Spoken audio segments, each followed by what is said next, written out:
Hello everyone, मैं भारती शर्मा एक बार फिर शर्मा एजुकेशन में आपका स्वागत करती हूँ। जैसा कि इससे पहले हमने वीडियो बनाई थी स्वर संधि की, जिसमें स्वर संधि के 5 भेद आपको बताए गए थे और मैंने ये कहा था कि व्यंजन और विसर्ग संधि की वीडियो हम नेक्स्ट बनाएंगे, यानी कि आज आपको व्यंजन संधि और विसर्ग संधि की वीडियो देखने को मिलेगी।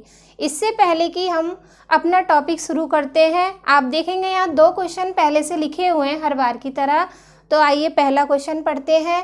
भारत के राष्ट्रपति बनने के लिए न्यूनतम आयु कितनी होनी चाहिए? हाँ जी, तो राष्ट्रपति का बनने के लिए कम से कम आयु कितनी होनी चाहिए?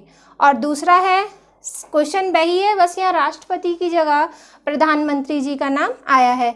तो भारत के प्रधानमंत्री बनने के लिए कितनी आयु होनी चाहिए? जैसा कि हर बार की तरह आप जानेंगे, इन दोनों सवालों के जवाब आपको हमारी वीडियो के बीच में देखने को मिलेंगे। तो आइए टॉपिक शुरू करते हैं, व्यंजन संधि। तो देखिए लिखा हुआ है टॉपिक हमारा व्यंजन संधि और शुरू करते हैं। जैसा कि हमने बताया था, पहले स्वर संधि के 5 भेद समझ में आ गए होंगे आपको, और मैंने ये भी कहा था कि अगर कोई प्रॉब्लम है तो आप कमेंट बॉक्स में मुझे ज़रूर बताएं, ताकि उसका सुझाव या आपके लिए कुछ नया समाधान हम लेकर आएँ। तो व्यंजन संधि शुरू करते हैं। अब देखिए व्यंजन संधि किसे कहते हैं, तो मैं आपको बताती हूँ कि व्यंजन संधि में क्या होता है कि यहाँ हो गया हमारा व्यंजन और इसका मेल होता है स्वर से, या फिर स्वर और व्यंजन का मेल होता है, या फिर दोनों व्यंजन और व्यंजन का मेल होता है। तो इनके परिवर्तन से देखिए, व्यंजन और स्वर का जब परिवर्तन होता है तो क्या आएगा? व्यंजन। स्वर या व्यंजन का परिवर्तन होता है या व्यंजन व्यंजन का परिवर्तन होता है। 3 प्रकार से हमारी व्यंजन संधि में परिवर्तन आते हैं। तो जहाँ भी हम इन तीनों के योग से परिवर्तन को देखते हैं, यानी मेल से, वहीं हमारी व्यंजन संधि होती है। डेफिनेशन लिखने की ज़रूरत है तो मैं यहाँ लिख देती हूँ। आप लिखेंगे व्यंजन के बाद, ये है हमारी डेफिनेशन।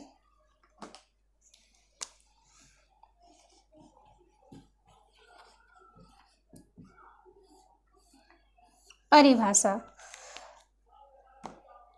व्यंजन के बाद स्वर या व्यंजन आने पर जो परिवर्तन होता है उसे हम व्यंजन संधि कहते हैं। अब देखिए व्यंजन संधि में आपने देखा होगा व्यंजन किसे कहते हैं? स्वर स्वतंत्र होते हैं, स्वर किसी की भी सहायता के बिना बोले जा सकते हैं। लेकिन जो हमारे व्यंजन होते हैं, यानी क से लेके और ज्ञ तक जितने भी हमारे वर्ण होते हैं, ये बिना स्वरों की सहायता के नहीं बोले जाते। आप कुछ भी बोलोगे, स्वर का उच्चारण इनके साथ जरूर होगा। तो जहाँ हम स्वर का उच्चारण नहीं करते उसको हम क्या लिखते हैं? हल लगा के, यानी हलंत लगा के उसको हम यहाँ लिखते हैं। जब हम इसको हल लगा के लिखते हैं, यानी हलंत लगा के लिखते हैं, इसलिए इस संधि को हम हल संधि भी कहते हैं। तो आप जानेंगे व्यंजन संधि को हल संधि भी कहा जाता है। क्यों? क्योंकि वर्ण जो होते हैं हमारे, जो व्यंजन होते हैं, ये बिना स्वरों की सहायता के जब बोले जाते हैं तो इनमें नीचे हल आता है, यानी हलंत आता है, और इस कारण इस संधि का नाम हल संधि भी है। तो पहला प्रकार पढ़ते हैं हम अपनी व्यंजन संधि का। देखिए व्यंजन संधि का जो पहला भेद है, यानी पहला प्रकार है, सामने लिखा है आपने सचुत्व संधि। पहला सचुत्व जो संधि है, इसका सूत्र हम पढ़ेंगे स्तोहो सचुनाहा सचुः। इसका अर्थ क्या है, यानी स्पष्टीकरण है इसका कि ये शा, सवाल वाला जो सा है, इसको क्या कहते हैं? सकार वर्ग। ये हमारा सकार है और ये श, शकार। दोनों में अंतर होता है। जब ये आता है और इसका योग होता है इसके साथ, यानी पहला जो शब्द है उसका आखिरी वर्ण और दूसरा जो शब्द है उसका पहला वर्ण।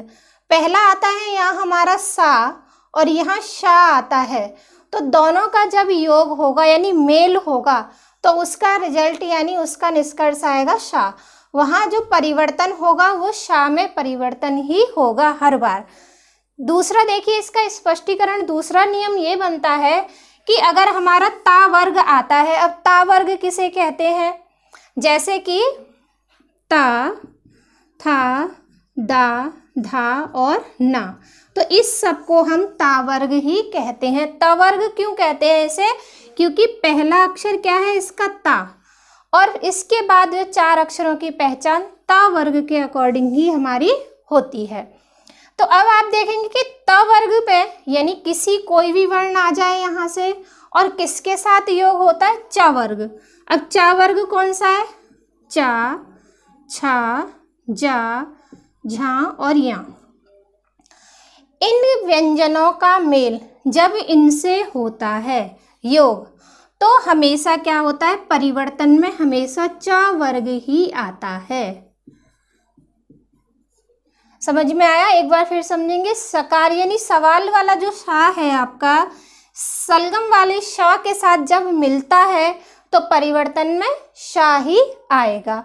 और तवर्ग, जैसा कि ये इस पूरे को हम तवर्ग बोलते हैं, तवर्ग के साथ जब च वर्ग का मेल होगा तो हमेशा चा वर्ग ही आएगा, यानी उसी के व्यंजन वहाँ आएंगे।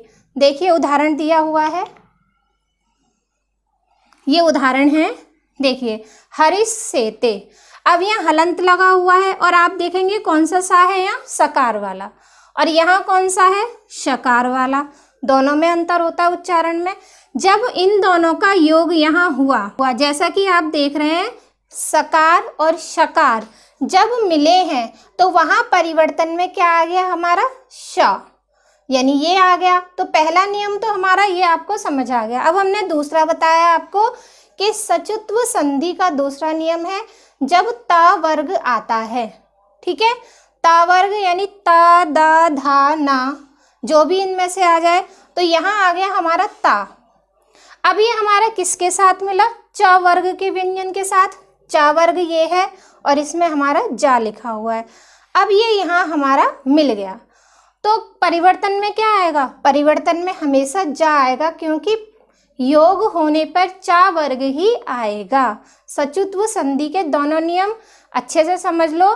जैसे कि ये आ गया जा, और यहाँ आप देखेंगे कि ता का यहाँ कोई भी मतलब नहीं है, जा यहाँ आ गया ता के स्थान पर, और जा पहले से ही था, तो यानी चा वर्ग की उपस्थिति यहाँ हुई है। दूसरा देखेंगे, यहाँ भी आप देखेंगे तत् लिखा हुआ है और यहाँ चोर लिखा हुआ है, तो ये हमारा ता वर्ग आया और ये आ गया हमारा च वर्ग। तो जब इन दोनों का मेल हुआ त वर्ग और च वर्ग का, तो क्या आएगा हमारा च वर्ग ही हमेशा आएगा। ये हमारी सचुत्व संधि जो कि व्यंजन संधि का एक उदाहरण है, हो गया। उदाहरण मैंने बहुत ही इजी और सिंपल लिए और ये इम्पोर्टेंट है, हर बार यही उदाहरण बार बार रिपीट होते हैं, तो ये आपको वेरी इंपॉर्टेंट आएंगे। नेक्स्ट संधि की ओर बढ़ते हैं। देखिए पढ़ते हैं हम आगे सटुत्व संधि। दूसरी संधि है व्यंजन संधि की, यानी कि नियम है, नियम अलग अलग हैं, उन्हीं के आधार पर इनका नाम हो गया सटुत्व संधि। इसका सूत्र है सटुना सटुहु, ठीक है। इसका स्पष्टीकरण देखेंगे, नियम देखेंगे। जैसे कि सा और शा होता है जब, तो क्या आता है, दोनों के योग से सा बनता है। यहाँ त वर्ग होगा और यहाँ ट वर्ग होगा, जैसा कि मैंने इससे पहले वाली संधि में सचुत्वों में बताया था। त वर्ग यानी त, द, ध, न, प, और ऐसे ही ट वर्ग होगा जब, ठीक है।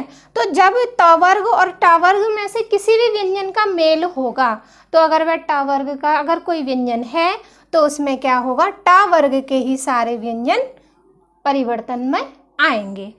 उदाहरण देखते हैं, ये उदाहरण दिए हैं आपके सामने, देखिए यहाँ है सा सवाल और यहाँ है टा।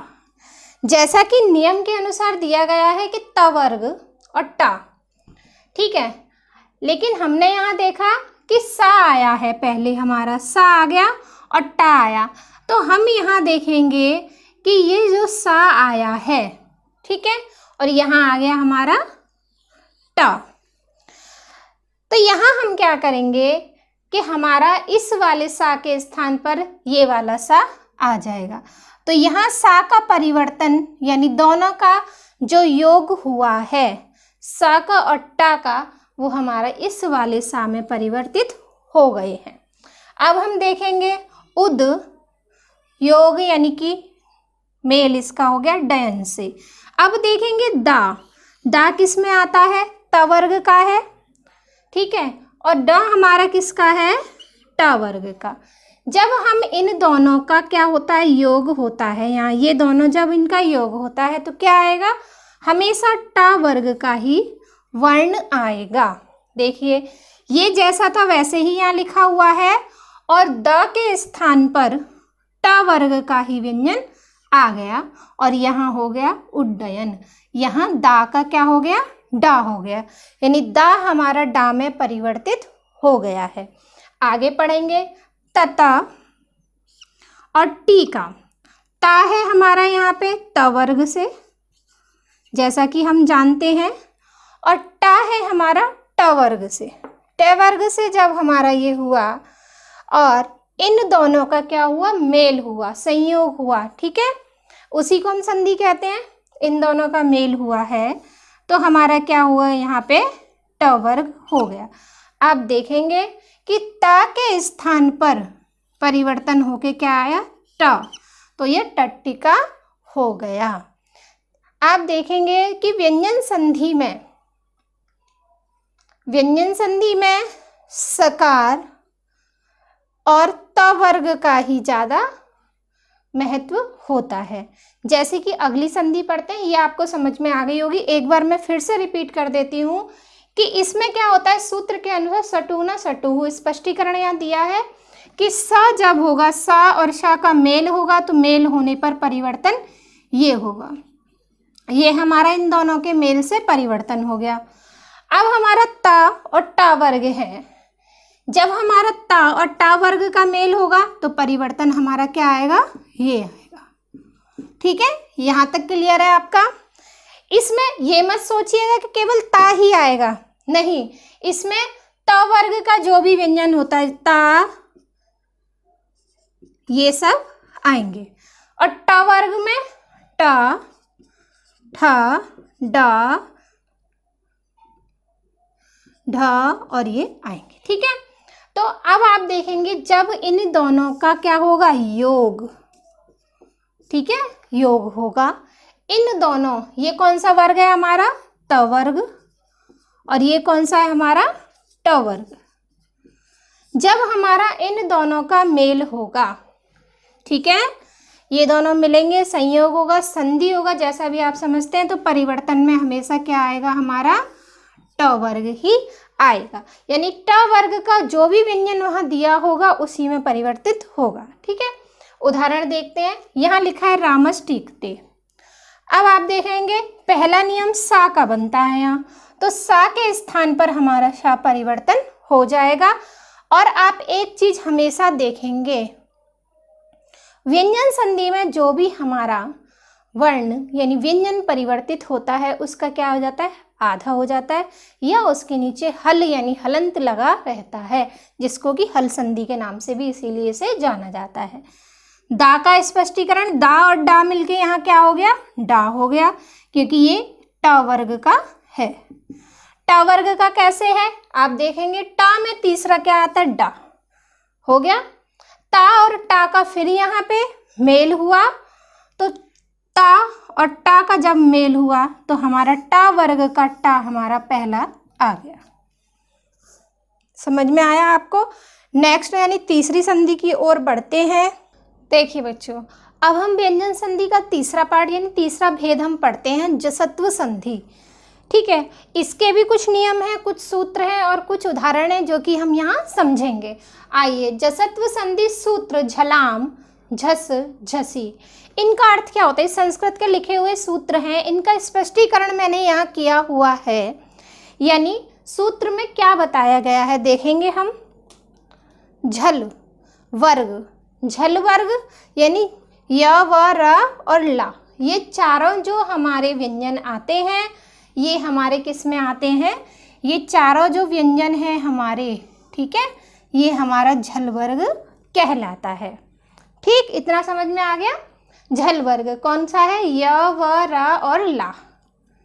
ठीक है, अब देखिए इनका योग झ और स वर्ग का तीसरा चौथा, इसका और इसका तीसरा और चौथा व्यंजन होगा अगर योग में, तो हमारा क्या आएगा, ज और स होगा। ठीक, ये समझ में नहीं आया, उदाहरण देखेंगे, उदाहरण से हमें ज़्यादा चीज़ें समझ में आती हैं। अब देखिए उदाहरण, हमने यहाँ लिखा है लभ, मतलब मेल होगा लभ धन धा। अब देखिए आपका जो लब्ध बनाइए कैसे बना, इसको हम समझेंगे। ठीक है, आप देखेंगे यहाँ क्या है, भा, भा का क्या हो गया, यहाँ बा हो गया। कैसे हुआ, देखिए ये मैंने लिखा है, ये क्या है हमारा पवर्ग, ये मेरा मैंने लिखा है यहाँ पवर्ग।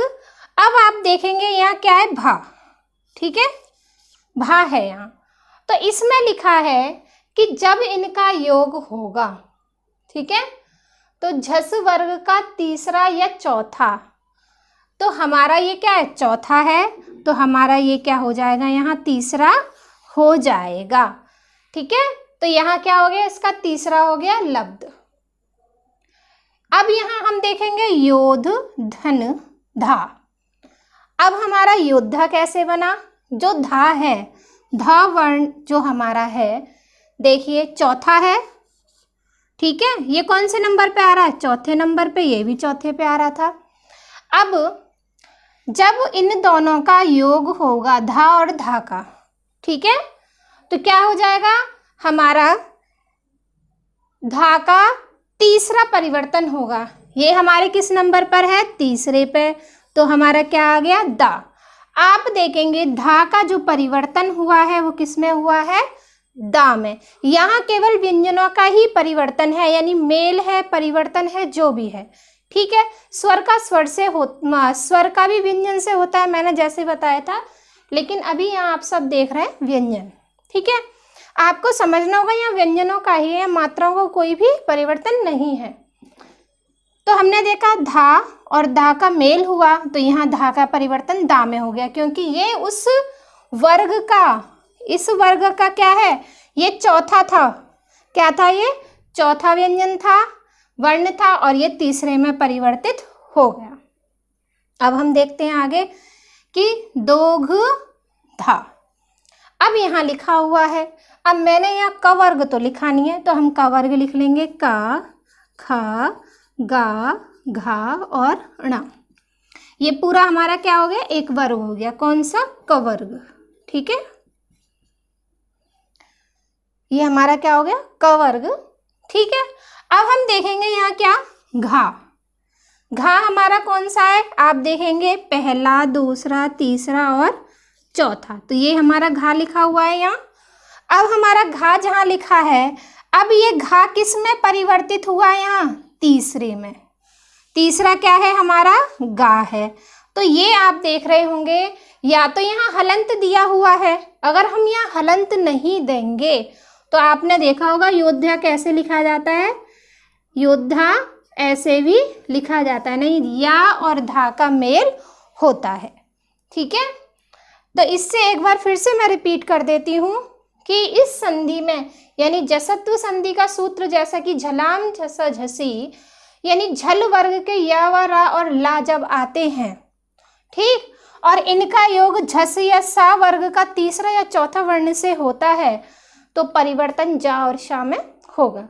जैसा कि आप उदाहरण के तौर पे यहाँ देख रहे हैं, भा का जब इन भा और धा का जब मेल होता है तो परिवर्तन वा में हो गया, क्योंकि ये उस वर्ग। देखिए हम पढ़ेंगे व्यंजन संधि का नेक्स्ट पार्ट। ठीक है, यहाँ दिया है चर्त्व संधि, 3 में पहले बता चुकी हूँ आपको। अब हम पढ़ेंगे चर्त्व संधि। सूत्र जैसा कि यहाँ लिखा हुआ है, आप देख रहे हैं, सूत्र है खरीचा। ठीक है, अब देखिए स्पष्टीकरण यहाँ दिया है झल वर्ग। झल वर्ग क्या है? या, व, रा और ला, ये क्या है आपका झल वर्ग।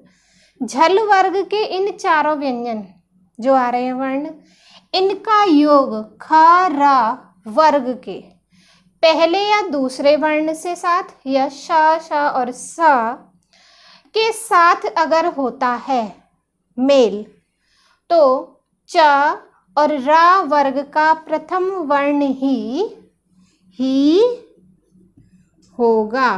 ठीक है, ये आप याद रखेंगे, यहाँ नियम है ये। क्या है ये? नियम जो मैं आपको यहाँ बता रही हूँ। ठीक, अब हम देखेंगे उदाहरण। उदाहरण से हमें ये समझ में आएगा। अब देखिए यहाँ लिखा है विपत योग कालः। विपत का जब काल के साथ में योग किया गया यानी मेल किया गया तो उसका विपत काल बन गया। अब आप देखेंगे यहाँ क्या है हमारा, दा के नीचे हल है यानी हलंत है, तो ये दा और इस का जब मेल होगा, ठीक है, तो क्या होगा, दा का और का जब मेल होगा तो आप देखेंगे यहाँ क्या दिया है, खा वर्ग का पहला दूसरा वर्ण। तो ये क्या है, खा वर्ग का पहला वर्ण यानी का, खा, गा, घा और रणा। अब आप देखेंगे कि खा वर्ग का पहला वर्ण यानी का है, का हो गया। ठीक है, तो क्या आएगा, चा और रा। अब आप देखेंगे कि आप हर बार देख रहे होंगे कि इससे हमें क्या होता है, यहाँ पे हमारे इस शब्द का जो है वो ऐसे की वैसे ही रहता है, उसका परिवर्तन हम नहीं करेंगे। ठीक है, उसका परिवर्तन हम नहीं करेंगे। अब आप देखेंगे यहाँ दा का परिवर्तन किस में हो गया, ता में। दा का परिवर्तन हुआ दा में। अब आप देखेंगे दा यहाँ है, ठीक, उसमें क्या दिखे कि वर्ग का प्रथम वर्ण, प्रथम यानी पहला वर्ण ही होगा। अब दा का पहला वर्ण क्या है, ता, पहला वर्ण ही तो है ये, तो वर्ग का, तो ये हमारा यहाँ आ गया। तो दा का परिवर्तन ता में हो गया। देखिए अब आप देखेंगे दूसरा, यहाँ दा है और यहाँ का है, सेम पहले वाला ही है, तो यहाँ भी दा का परिवर्तन ता में हो गया। अब हम नेक्स्ट देखेंगे भा। भा का जब प्रा में किया गया योग तो हमारा यहाँ क्या बना है, पा। ठीक है, अब आप कैसे देखेंगे कि भा कौन से वर्ग का है, पा वर्ग का। ठीक है, तो हमारा भा कौन से वर्ग का दिया है, पा वर्ग का, और पा इस वर्ग का पहला क्या है, देखिए भा वर्ग का पा पहला व्यंजन है यानी वर्ण है, तो किस में परिवर्तित हो जाएगा, ये पा में। ये ऐसे ही के ऐसे रहेगा और भा की जगह का क्या हो जाएगा, पा हो जाएगा और ये ककुप प्रांत बन जाएगा। ठीक है, ये संधि आपको समझ में आ गई होगी। देखिए हमने आपको वीडियो की स्टार्टिंग में 2 प्रश्न पूछे थे, उनका जवाब देने का समय आ गया है। मैं आपको अभी एक ही आपके प्रश्न का उत्तर दूंगी। जी, तो हमने आपसे पूछा था राष्ट्रपति बनने के लिए न्यूनतम आयु कितनी होनी चाहिए। न्यूनतम का अर्थ होता है आपका कम से कम आयु। ठीक है, कितनी होनी चाहिए, तो राष्ट्रपति बनने के लिए कम से कम 35 वर्ष की आयु आवश्यक है, यानी जिस व्यक्ति की 35 वर्ष की आयु आवश्यकता है वही राष्ट्रपति बनने के योग्य होता है। तो अभी हमारे जो वर्तमान की राष्ट्रपति हैं उनका नाम क्या है, तो हमारे जो वर्तमान के राष्ट्रपति हैं उनका नाम है रामनाथ कोविंद। और दूसरा प्रश्न था उसका जवाब मैं 1 या 2 संधि बताने के बाद आपको जरूर बताऊंगी। तो आइए हम अगली संधि पढ़ते हैं। अगली संधि है अनुस्वार संधि। अनुस्वार संधि पढ़ेंगे, लत्व पढ़ेंगे, उसके बाद हमारी विसर्ग संधि के 2 पार्ट हैं और हमारी कंप्लीट हो जाएगी संधि। देखिए अब ये नेक्स्ट संधि पढ़ते हैं हम। व्यंजन संधि का नेक्स्ट उदाहरण अनुस्वार संधि। अनुस्वार, जैसा कि आप अनुस्वार से समझ गए होंगे, अनुस्वार किसे कहते हैं हम, ये जो हमारी ये जो चिन्ह होता है अंग, इसको हम अनुस्वार कहते हैं। सूत्र पढ़ेंगे मो अनुस्वारः, जैसे कि मो अनुसार यानी माँ में स्पष्टीकरण हर बार की तरह मैंने लिखा हुआ है। माँ हलंत है, माँ में व्यंजन का जब योग होता है, कोई भी व्यंजन हो तो परिवर्तन हमेशा अनुस्वार में ही होगा। बहुत सिंपल है, छोटी संधि है, बस अनुस्वार संधि है, जैसे कि हम समझेंगे इसीलिए आपको अलग से बताया जा रहा है। अब उदाहरण देखेंगे, यहाँ उदाहरण दिया हुआ है हमने, यहाँ लिखा है गुरुम योग वंदे, यानी गुरुम और वंदे यानी इस वाले माँ और इस वाले वा का जब योग किया गया, आप देख रहे हैं कि यहाँ क्या है, माँ हलंत है, जैसा कि यहाँ बताया गया।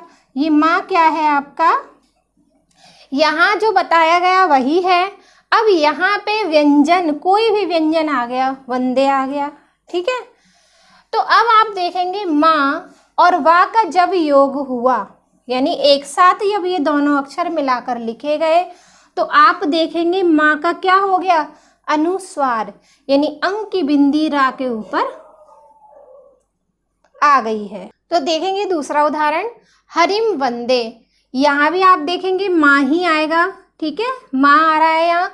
माँ में आप देखेंगे यहाँ की तरह क्या है, हलंत लगा हुआ है, हलंत आया और वाह यानी कोई भी व्यंजन आ जाएगा। ज़्यादातर यही शब्द इसमें होते हैं। संधि जो अनुस्वार संधि है, कुछ इस तरह के ही शब्द इसमें आते हैं। तो आप देखेंगे हरिम वंदे, तो यहाँ पर जब माँ और वा का जब योग होगा, मेल होगा, तो आप देखेंगे रा के ऊपर अनुस्वार आ जाएगा, यानी माँ किस में परिवर्तित हो जाएगा, माँ और वा अनुस्वार में परिवर्तित हो जाएगा।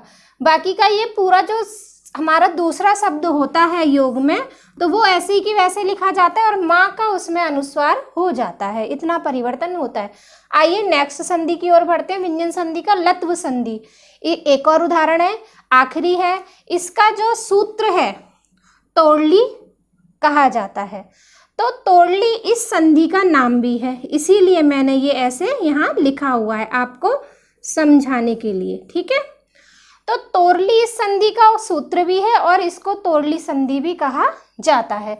स्पष्टीकरण देखिए, इसमें ता वर्ग आपको मैंने कई बार समझा दिया, हर संधि में समझाए हैं कि क वर्ग होता है, च वर्ग होता है, ट वर्ग होता है, त वर्ग होता है, प वर्ग होता है, हाँ, तो उन्हें हम वर्ग कहते हैं। तो आप देखेंगे यहाँ क्या दिया हुआ है, यहाँ दिया है आपका स्पष्टीकरण में त वर्ग। त वर्ग के जितने भी व्यंजन आते हैं उनका योग हम किससे करेंगे, ला से। ल से जब हम करेंगे लेख से, तो उसमें क्या आएगा, परिवर्तन हमारा जो होगा वो क्या होगा, ला में ही परिवर्तन होगा। इस चीज का आपको हमेशा ध्यान रखना है। कौन सी संधि है, लत्व संधि।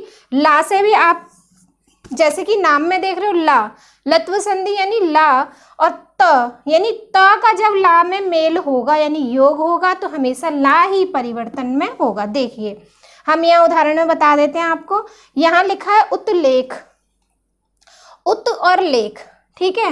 इन दोनों का ता और ला का जब हम क्या करते हैं, योग करते हैं, मेल करते हैं, ठीक है। तो हम ता का जब ला के साथ करेंगे तो यहाँ क्या हो जाएगा, जैसे कि बताया ला ही परिवर्तन में आता है।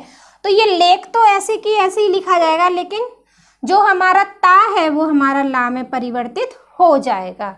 और ऐसे ही तद ले, तो दा हमारा किस में परिवर्तित हो जाएगा, ला में। तो हमारा दा परिवर्तित हुआ ला में, और यहाँ तल्लया शब्द बन जाएगा। तो ये हमने जितने भी पढ़े हैं सारे भेद, अनुस्वार है, लत्व है, सचुत्व है, सटुत्व संधि है, जितनी भी संधियां हमने पढ़ी हैं सभी हमारी व्यंजन संधि के अंतर्गत ही आती हैं। आइए दो संधियां और पढ़ते हैं जो कि विसर्ग संधि का ही पार्ट मानी जाती है, यानी उन्हीं के भाग माने जाते हैं। जैसा कि मैंने आपको कहा था कि हमारी व्यंजन संधि के जितने भी प्रकार थे वो कंप्लीट हो गए, यानी हम पूरे पढ़ा चुके हैं इस वीडियो में आपको। अब हम एक सवाल रह गया था, जो प्रश्न पूछा था पहले हमने कि राष्ट्रपति की आयु तो हमने बता दी थी कि 35 वर्ष होनी चाहिए। दूसरा प्रश्न था कि प्रधानमंत्री बनने के लिए न्यूनतम आयु कितनी होनी चाहिए। न्यूनतम का अर्थ मैंने पहले ही बताया, यानी कम से कम आयु। तो मैं आपको बता दूं कि वो होनी चाहिए 25 वर्ष। और जैसे कि सभी जानते हैं कि हमारे देश के प्रधानमंत्री का नाम नरेंद्र दामोदर दास मोदी है, और जो कि उनके बारे में खैर हम कुछ कह ही नहीं सकते। चलिए तो हम पढ़ते हैं आगे संधि, जो कि हमारी विसर्ग संधि एक रह गई है, इसे समझेंगे। देखिए जो संधियां मैंने पढ़ाई हैं ये सभी संस्कृत से संबंधित है। जितना भी व्यंजन संधि और विसर्ग संधि भी मैं आपको जो पढ़ा रही हूँ ये हमारे 11th-12th के जो स्टूडेंट हैं यूपी बोर्ड से, उनके सिलेबस में ये सब है। बाकी जो भी कैंडिडेट हैं संस्कृत के कंपटीशन किसी भी एग्ज़ाम की तैयारी करते हैं तो उनके लिए भी ये वीडियो काफ़ी हेल्पफुल है, उनके भी काम आएगी। अगर मेरा पढ़ाना अच्छा लगता है तो बताइए ज़रूर। अगर कुछ आपको संदेह है, ये समझ में नहीं आता, तो उसे कमेंट बॉक्स में लिखकर ज़रूर भेजिए। तो आइए पढ़ते हैं विसर्ग संधि। देखिए विसर्ग संधि का सूत्र यहाँ दिया है, विसर्जनीयस्य सह। विसर्जनीयस्य सह स्पष्टीकरण दिया है कि विसर्ग क्या होता है। ये देखिए ये जो चिन्ह होता है, ये जो साइन होता है, इसको हम क्या कहते हैं, विसर्ग। विसर्ग का उच्चारण जैसे यहाँ लगाए तो सह, हा के तौर पर होगा।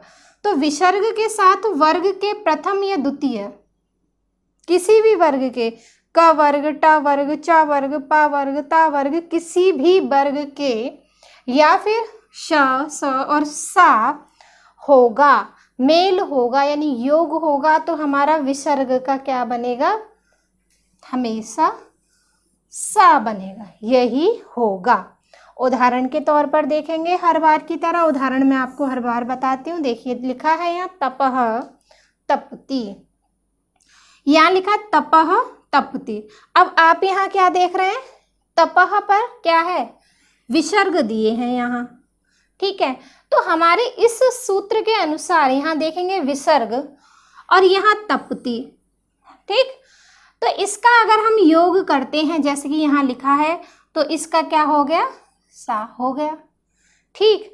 अब ये हलंत, अगर हम इसको हलंत नहीं लगाते हैं तो तपस तपती, क्योंकि हलंत का मत क्या होता है, हलंत का अर्थ मैंने आपको बताया था, हल उन्हीं वर्णों पर लगाया जाता है जो कि स्वरों की सहायता के बिना बोले जा रहे हैं, जिनको हम स्वरों की सहायता से बोलते हैं। क यानी आ रहा है तो ये स्वर की सहायता से यहाँ बोला गया है। अगर ये स्वर की सहायता से नहीं बोला जाएगा, क्या बोला जाएगा, तो यहाँ पर हलंत उसमें जरूर आएगा। बताया था व्यंजन संधि को हल संधि भी इसीलिए कहते हैं।